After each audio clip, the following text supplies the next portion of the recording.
Second heat of the mixed K2 500 now underway. Whirlwind start in lane 5 from Hungary. Thrown absolutely everything at it in the first 100 meters. Great Britain, Ukraine, China, Japan all looking strong with them. There's the Union Jack of Clark and Miles very much in the picture. 1A final slot to be had.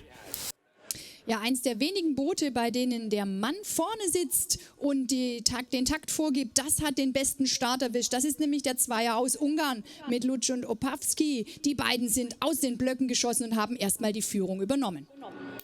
Well, the Hungarians still looking very strong, as are the British. How can the Ukrainians and Chinese respond to this early attack? Have the Hungarians front-loaded this race and overdone it?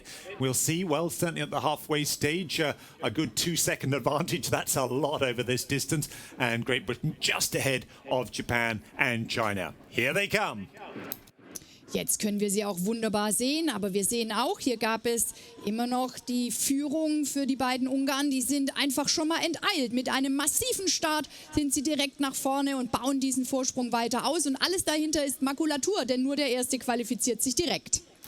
Well, this will be a well-deserved A-final qualification, really in a class of their own. I think it's fair to say the Hungarians powering away at the head of the field. Little to choose between the rest of the field, at least in the middle. The Chinese giving chase as well as they can, but a clear picture at the head of the field. Bags of clear water for the Hungarians.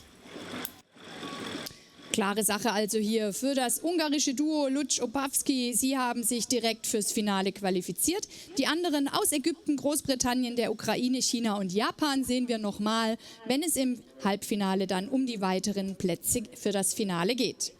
Einen Vorlauf sehen wir gleich noch, nämlich Vorlauf Nummer 3. Aber wir atmen erst einmal in Ruhe durch. Lane 6, China, Lane 7, Japan, to boat control, please.